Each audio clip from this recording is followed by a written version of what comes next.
Just put that down. How is everyone? Good morning. It's Friday. Hashtag Fun Friday. Hashtag Friday Fun. Hashtag Fuck a Friday. Who's here? Bev Hartnell, Deborah Lansbury, Gabrielle, Courtney C. First live I've been able to catch him forever, so glad it's Friday. Margaret O'Brien, Ellen, Alison Fisher, Nicola Higgins, Raspberry Mojito Girl, December 1982, Joanne Clements, Denise Nelson Gale, Margaret O'Brien, I've said you before, Joanne Clements, I've said you before, Fiona Reed. Oh, here they come, Alison Fisher. Good morning, everyone. Morning. Velvet Vicky Waiting, Diane Sylvester, Kim Long, Anne-Marie Franklin, Nanny Bluebell, Ali Watts, Deborah Lansbury, I've said you before, Jacqueline Clements. Hi, everyone. How are we all? Morning, Mark. Never catch a morning live, but off today. Don't understand that. Oh, I see. Right. Yes. Hi, Reem. Morning, Mark from Gene the Bean. Gene Quirk, Gene the Bean. Why do they call you Gene the Bean? Are you full of beans? You know what beans do? They make your bum go bang. Morning from Jean the Bean. Lisa Dilmeck. Denise, I hope you're well. Tracy Gates. Hello. Faith Goodman. Faith Goodman, no, I agree. Don't worry about them. Bobby Ward. It's funny how they pop up just for one comment, isn't it? Morning, Ellen Jane, Kay Ray, Sarah Perlmutter. How are you? Nikki Hughes, well done. 16-month member. Hope you're well. Kirsty Jane, bad morning so far. Oh no, why? Everyone send her a hug, please. Poor old Kirsty. Been thinking about you, Mark. Had such excitement yesterday, then fell into a depressive mood and don't know how to cope. Julie N. Oh, Julie, I don't know. You know, reach out, talk to someone. If you can't talk to someone in your everyday life, reach out to one of the many charitable services for someone just to talk to. I mean, I know everywhere and everyone is under huge pressure.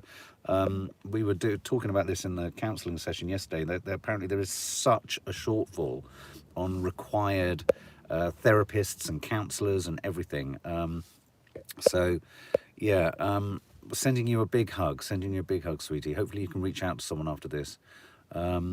I'm excited for London on Sunday. Race for Life, Lior. Well, are you doing it? Are you running it? Fantastic. Nathan Kearsley. Happy birthday, Nathan. If Nadia was here, she'd sing you a birthday song. Lauren Edwards, hope everyone's song. Karen V, morning from Northern Ireland. I'm from Bromley, Kent originally. Love your channel. Help me through lockdown. Reminds me of home. Winning. And especially winning about Bromley. Gabrielle, glad Sky okay. I've missed her. Yeah, oh, Sky, sending Sky our love. Angela Locke. Where's Angela Locke? Has anyone heard from Angela Locke? If you see this, we're reaching out to you. We hope you're okay. Ross Donnelly, happy birthday. Morning, Dawny Harvey, matey, flip, matey. Bobby Ward, John Cameron, hi. Steffi Quinlan, morning, Della. Emma Carter, have had a down week or two, but starting to feel a little bit up. Oh, bless you. Bless you, Emma. Julie N, Claire Ross Reed, hello. Yeah, I'm doing you from the car. Nadia's at Loose Women, and I'm about to go into a meeting with some actors, actually, which is going to be fun. Always fun to have a bunch of actors in a room. Anyway, here's the thing, guys. What is happening for you this weekend? Tell us what's happening this weekend. What's going on? Baby, what's going on? Ooh, what's going on? Baby, what's going on? Ooh. Hit the thumbs up, guys. Hit the like button. Subscribe, join, do all that sort of positive stuff. And if you want to do negative stuff, go somewhere else. Sounds exciting. It is exciting. Wedding on Sunday, Sarah Palmer. To cleaning shed ready for more chickens, Kim Blanton. I'm well, Joel. I want chickens. Thing is, the foxes in our garden would just destroy it all. Sister-in-law's wedding, says Sarah Watkins, which I'm dreading due to severe social anxiety. Sarah, I'm with you on that. Severe social anxiety is a real problem, and especially if you're locked into an event where you haven't got wriggle room. I mean, one of the things I often say with social anxiety is, leave it to the last minute, allow yourself an escape route, especially around being sober and in drinking scenarios. And sometimes if you know you've got an escape route right up to the very last minute, you find yourself being able to go. But when it's something like that, that is tricky. So maybe think of someone that you could attach yourself to and maybe say, look, I'm feeling a bit nervy, and see if you can just sort of hang out with them for it. Emma Carter, you're upcycling a cabinet. Emma, your upcycling is just so upcycling. Kirsty Jane, mental health has got in the way for me. I've lost a lot of my energy and I'm going to hospital because I have pains in my hips and keep going lightheaded, so I've been referred to have a scan. Sweetie, you know what? You're not alone, and sometimes just knowing you're not alone maybe helps with what you're feeling. I mean, I think one of the problems with mental health is the fear or the feeling that we're just on our own and no one gets it and no one relates. We are, everyone is struggling at different times, and you're right just to name it, say it, write it, just put it out there. Sometimes getting it out of you really helps. I mean, we had to do role-playing therapying yesterday, and it really helped. I wasn't role-playing. I stayed in my reality. And so, to sit down and actually talk through your shit in any forum is good. Even if it's a text or a message, anything. You know what I mean? Reach out. Ruth Blandford, we're off to Bournemouth for an overnight stay. Send my love to Bournemouth. Send my love to the Winter Gardens. Send my love to... Don't know what else I know down there. The pier. I mean, I used to go there, but we never used to get Bournemouth much. We used to go to Boscombe Pier, and we used to get Southbourne, and we used to get Wimborne, and we used to go to Hengistbury Head. Kirsty Jane, it's a pleasure. Everyone give Kirsty Jane a big hug. Rosberry Mojito Girl, December 1982. I always like to pronounce your full name. No idea what's going on what's going to this weekend. Okay. That's all right, you don't need to know anything. We're doing a live Sunday show. So for the members, a live Sunday show with the opportunity to win something. I wish I was a viewer and not actually going to be in it, filming it. We're going to have all the usual elements. Hopefully, if Teddy's feeling well, he's going to do his bit. If Lisa's okay, she's going to do her bit live. It always goes wrong. Nadia's doing 2 dishes. I'm going to do a live book review. We've got the news headlines. You name it. The only part of it that won't be there is Maddie. But there we go. And for fans of Confessions of a Modern Parent, due to our coughing, illness, and all the frustrations of not being able to speak, we haven't been able to do this week's confessions, but it will be going up, if not over the weekend, certainly Monday, and it's about how to steer children through an anxious world. That will be the next Confessions of a Modern Parent. Morning, Anita Burke. Lots of hugs coming to you, Kirsty.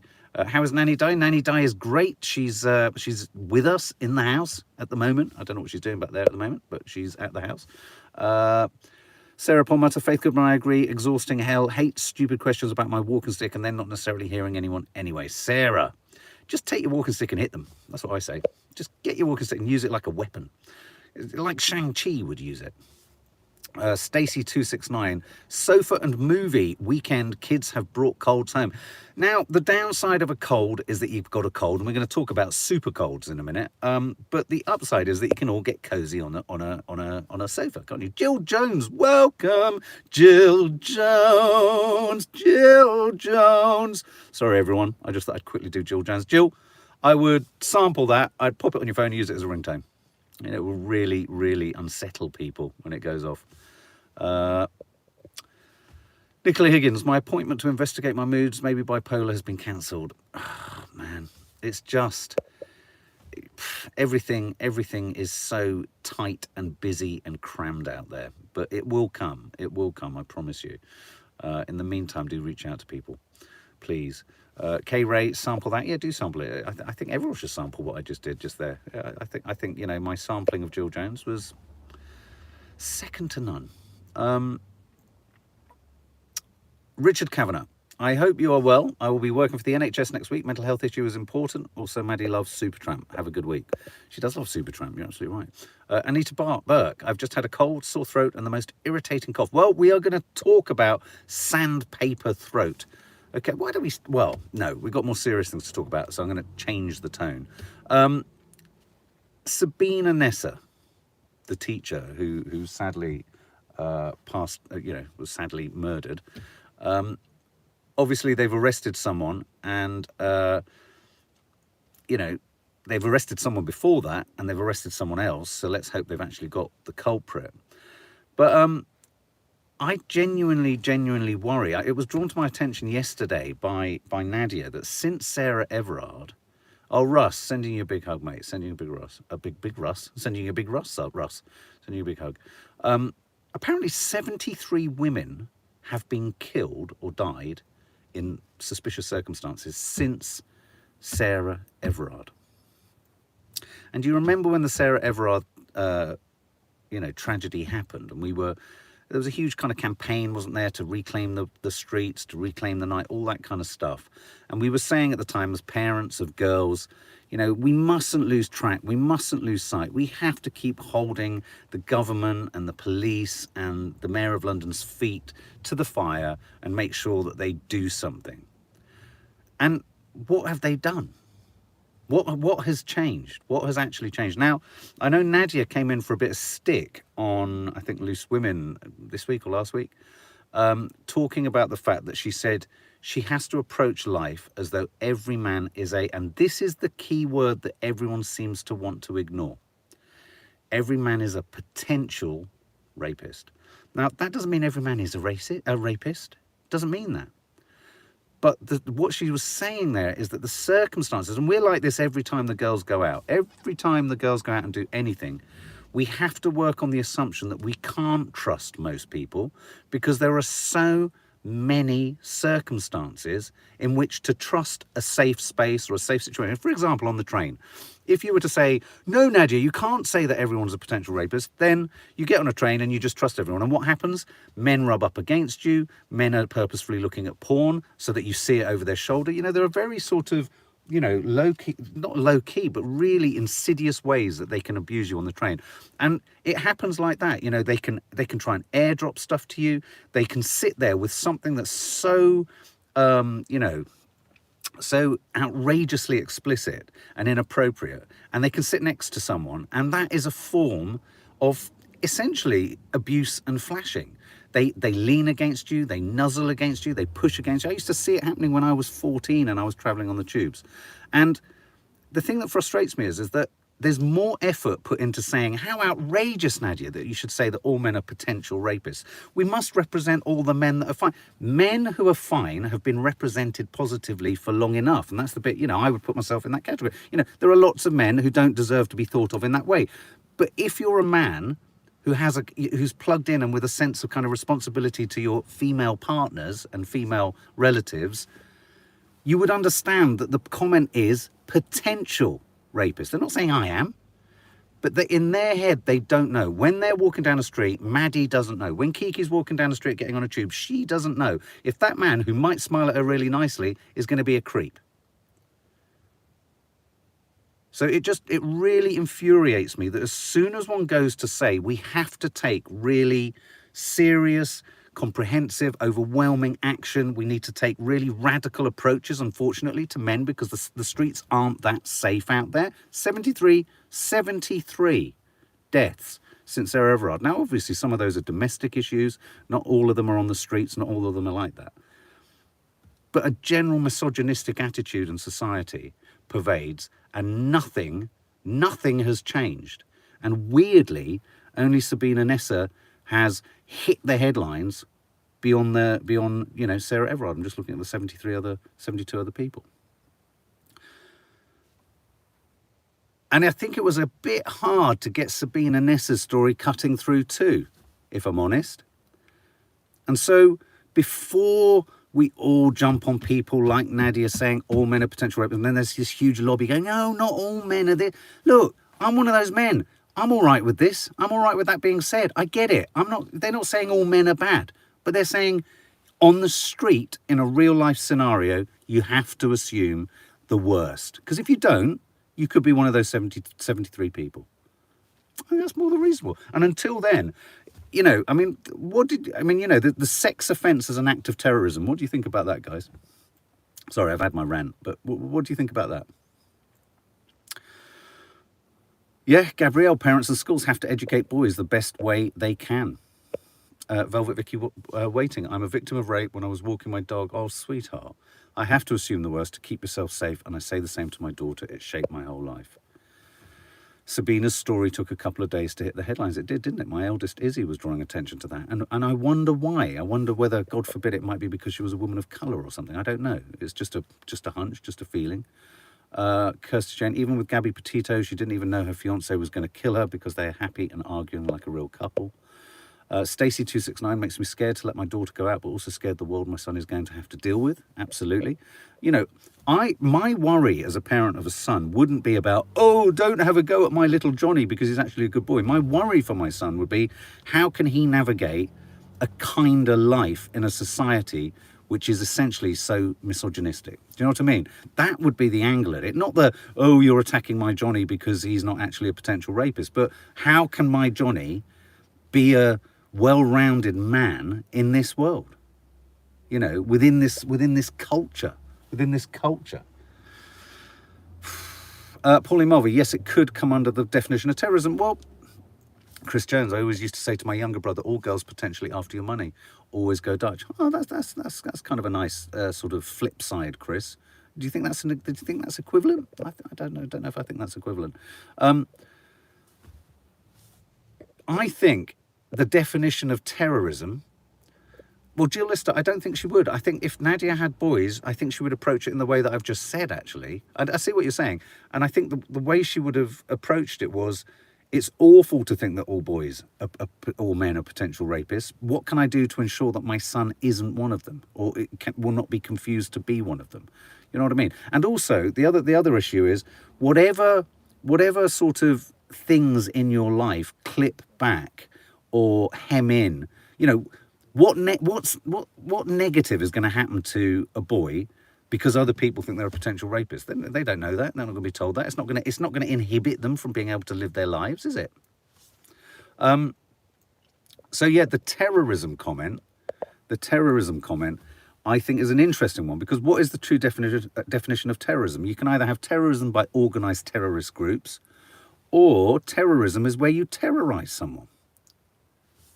Terrorising someone. If you terrorise someone, and you could argue, as a woman, as a young woman, trying to go to school, live your life, go to work, whatever, that you feel terrorised on the streets by, whether it be low-level misogyny or, you know, reaching up to high-level misogyny.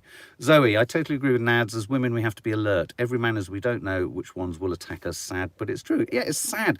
There's this other idea, I think, that, you know, Nadia and other people like us say it with relish. Who wants that situation? Who wants to think like that? Who wants to think like that? Someone somewhere. Men are afraid women will laugh at them. Women are afraid men will kill them. Margaret Atwood. Very good quote. It is terrorism, Minky Moo. Women are afraid. Exactly. What is terrorism?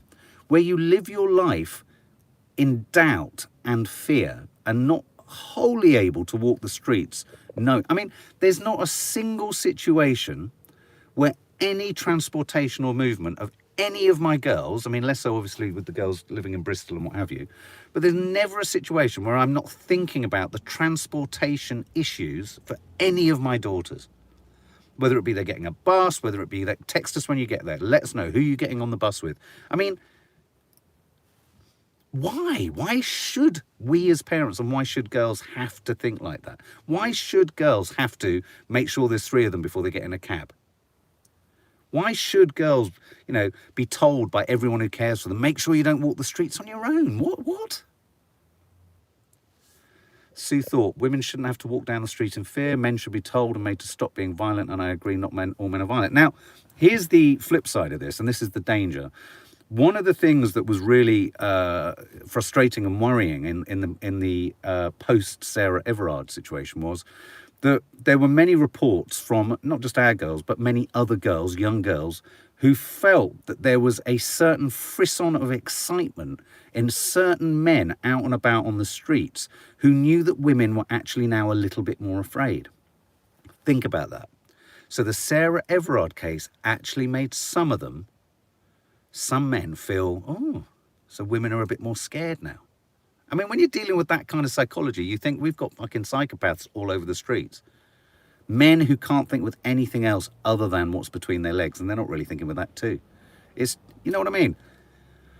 So when I hear people going, well, I think terrorism is a bit of a strong thing, it's, you know, oh, well, I think terrorism, with all due respect, that's probably a very middle-class person who's kind of, you know, oh, well, you know, either not experienced or not encountered any of the issues that come with this. Andrea Jenner, I lived in a rough area. I had to walk down the road with head in the air looking confident, which is, yeah, you're having to say to the world, you can't get me. But at the same time, if you're so confident or too confident, as the girls have found, you know, you get the attention of men saying, are you a bit cocky? You the big I am. Courtney C, I remember trying to weigh up the option of what would be safer, walking home at 9 p.m. alone or getting into an Uber alone. Crazy world we live in. You know what? I mean, I make myself available until 2 a.m. in the morning, you know, if they're having to get home late. And I will drive anywhere, or I'll go anywhere, or I'll ensure that we get them home anywhere. Lucy Miller, 2 policemen whistled at me when I was alone in Mexico at age 19. I just wanted to see the damn world. I wish nothing more than to be a man so that I could travel without fear. Whoopster UK Balfour, I don't ever feel not safe. Anything can happen at any time. Dixon Summer, it's actual terror that is felt by women. So yes, it's terrorism. Yeah, I mean, you know, what is the definition of terrorism? What is the definition of terrorism? If you're terrorized, I mean, I don't have that. You know, it's like Nadia said the other day, fucking hell, Mark, you can just, I wanted to do something at some point. I went out and I did it. I went out and I did it. And women don't have the choice to do that. Some people say move to a nice area. Like what? People don't just move to, you can't just move to nicer areas. What world are you in? On? What planet are you on? So anyway, so Sabina and Nessa, let's hope that they found the right person. Let's hope they found them.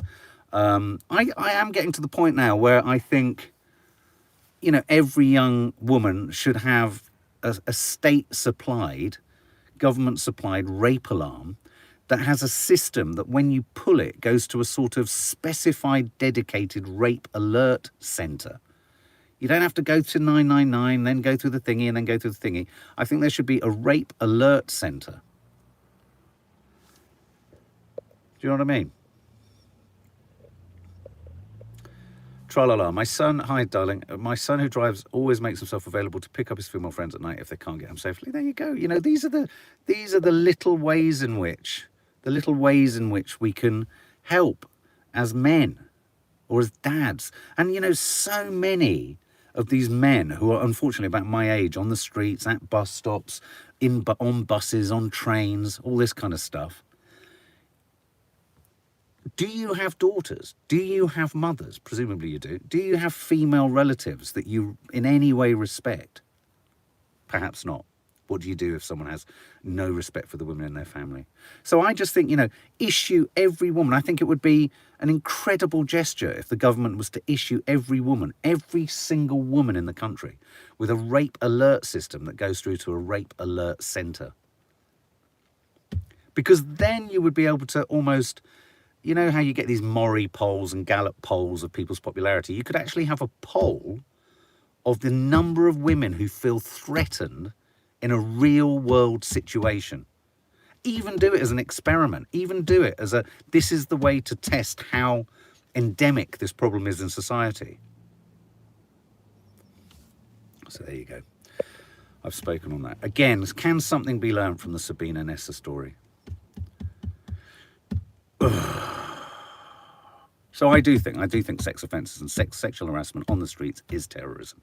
I do think Nadia is right when she says that most women on the streets have to think that most men are, stress the word, potential rapists. Potential, not are, potential.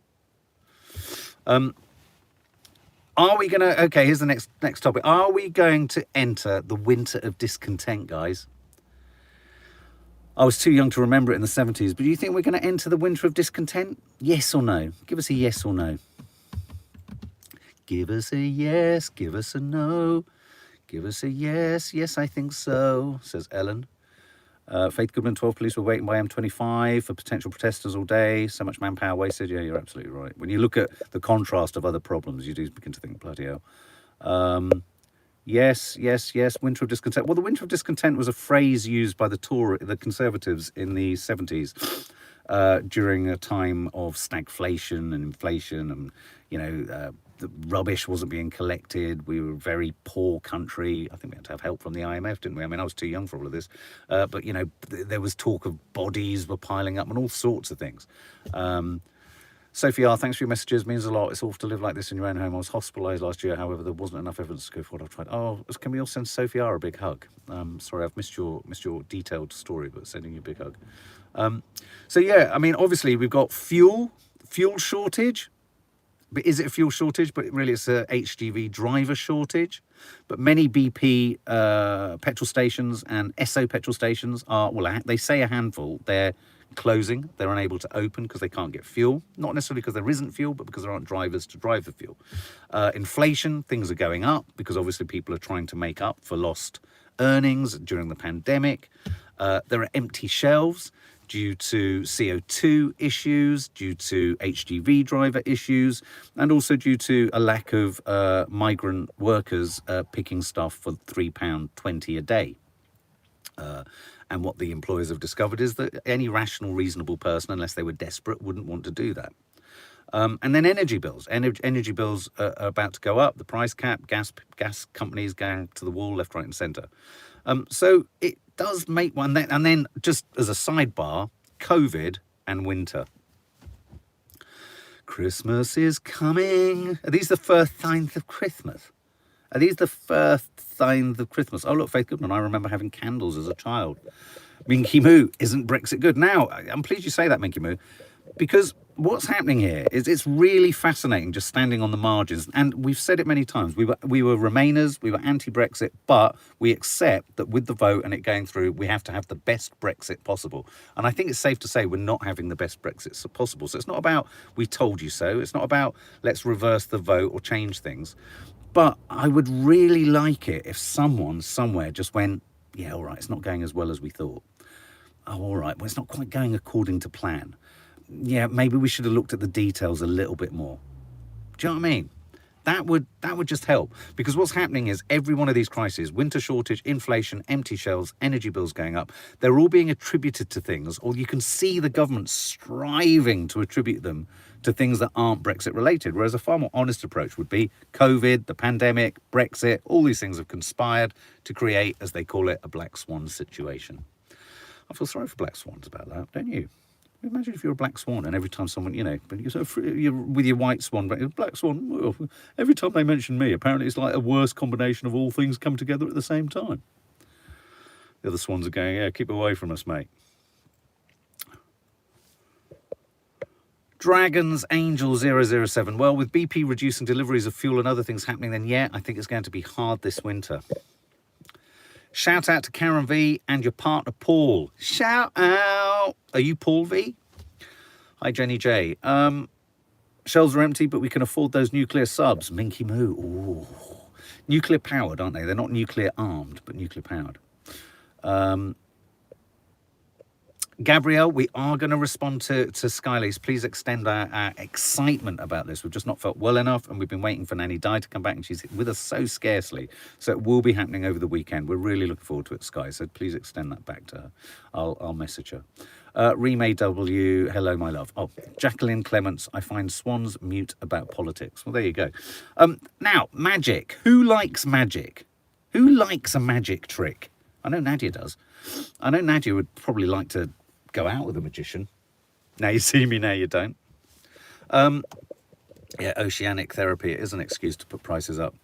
Who likes magic? Emma, Sarah. I have heard about the terrible reviews Evan Hansen's getting, and I've heard about the terrible reviews Jamie's getting as well. Yes. Who's that? Susan Collins, been following you for nearly 3 years. Of course you can have a shout out. Contact us again on Sunday in the live and we'll try and remember. So Susan Collins, happy birthday for Sunday and a shout out for now. Not really. Oh Christ. I'm going to tell you something. Pauline Mulvey doesn't really like magic because I don't understand it, Linda Tyler. Don't like. Well, I'm going to say something honest. I have a problem with magic, or I always had a problem with magic as a kid when they told me it wasn't magic. Do you know what I mean? As soon as I knew it wasn't magic, I thought, Bex 100, you'll like this, but not a lot. I've got a story to tell you about Paul Daniels. Nicola Higgins saw Paul Daniels on stage. I was cut in half by a magician. It was weird, Tina Davis. What? You actually got cut in half? That's so cool. Really? What? Did you have an out-of-body experience? Or did you have like a lower body out-of-body experience? I mean, Were your feet on the other side of the... Oh my God, that's fascinating. Steffi Quinlan, you were sawn in half too. Tell us. What was it like? What was the sensation when they pulled it apart? Did nothing happen? Was it mirrors? It's got to be. I mean, they obviously didn't cut you in half. Went to the Magic Circle up London. Very interesting, Deborah Holsworth. I saw my legs separated, Tina Davis. Oh my God, we must share this again with Nads. That's so funny. Oh God, my throat's come back. Hang on. God, the shock and the excitement. Suddenly, I'm just going to have another lozenge. God knows how he done it. It was funny, says Tina Davis. My God, imagine having your... Yeah, well, does anyone else get that thing, though, of... I was excited about magic as a child until someone told me, oh, you know, it's only magic. Do you know what I mean? Or is that... Do you get it? Does that make sense? David Blaine was fascinating, but he was weird. He got so weird, didn't he? Sort of... I think there's a really funny film. What's it called? It's got Jim Carrey in it. The weird world of... Somebody. It's got Alan Arkin. Look up Alan Arkin, Jim Carrey magician film. It should come up. It's really weird. But, yeah, smoke and mirrors. When it's a trick, as soon as you know it's a trick, Ellen, that's the reason we're talking about this. As soon as you know it's a trick, it kind of defeats it. Well, look, the Magic Circle, this is quite something. Megan Swan is a 28-year-old woman. She's become the first head of the Magic Circle. And did you know that women weren't even allowed to be members of the Magic Circle until as recently as 1991? Incredible Burt Wonderstone. I was going to say, Sophie, you would know. Everyone goes to say Incredible Burt Wonderstone. There is the most hysterical moment with Jim Carrey, who plays... Well, there's many hysterical moments, but he plays a sort of David Blaine-like character. And going back to my point about David Blaine, I think David Blaine got a bit weird because he'd put himself in those boxes, wouldn't he? And he'd be sort of dangled over things. And I think he couldn't urinate or something for a long time. And I think it might have gone back up and into his head. But he's put his body and his mind through such duress. I think that's possibly why whenever you see him, he's a bit like that. But Incredible Burt Wonderstone. I've forgotten the title of it again. Was it? It's such an ungrabby title, isn't it? Incredible Burt Wonderstone. There you go. Alan Arkin's so good in it. It's also got someone else in it. Who's it? This is the guy in The Office, American Office. Happy birthday for yesterday, Southern Belle 777. So yeah, Megan Swan, 28-year-old, youngest head of the Magic Circle. Youngest head of the Magic Circle. But she does magic tricks. Steve Carell, thanks, Jenny J. She does magic tricks around the climate and climate change and things like that. But did anyone else, I couldn't see if anyone agreed, does anyone else lose the magic of magic because they know it's magic?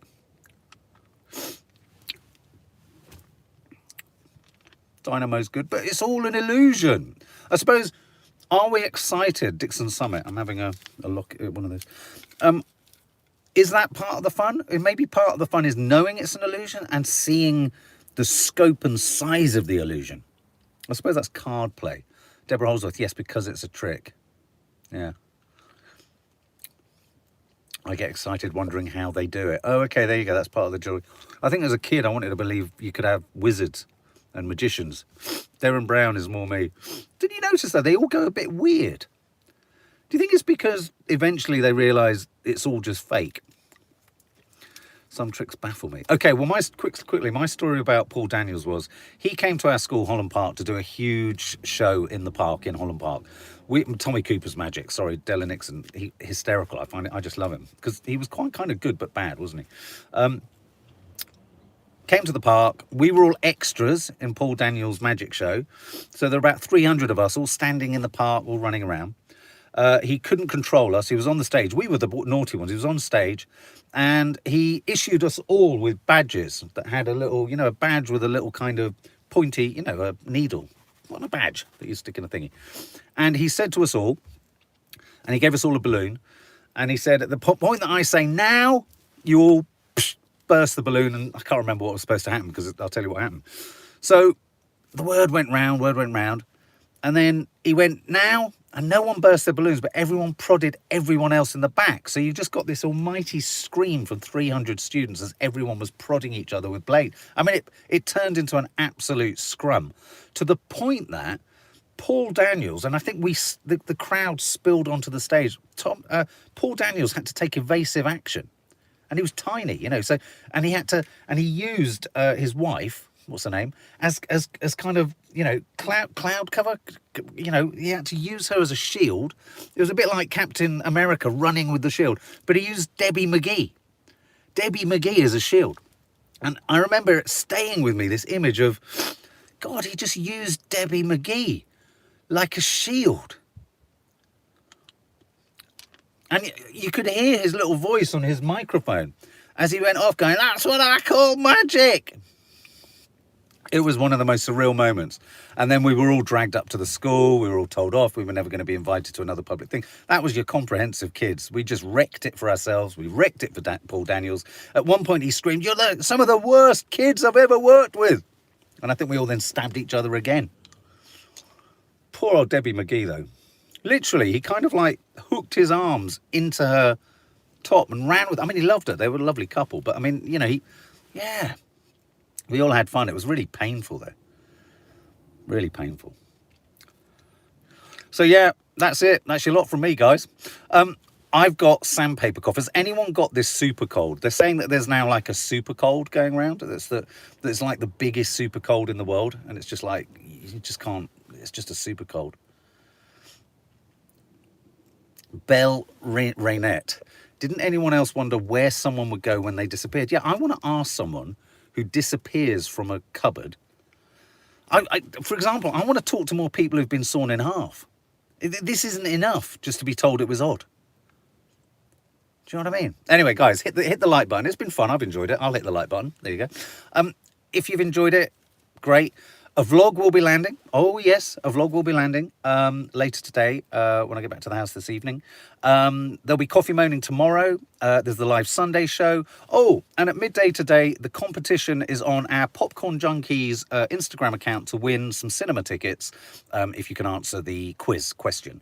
Saab Turbo, you were sawn in half too. Let's carry this conversation tomorrow. Let's talk about being sawn in half. I will be with my, erstwhile companion and helper, Nadia. I'll get her to wear a leotard, and we'll all discuss magic. Yeah, now you see me, and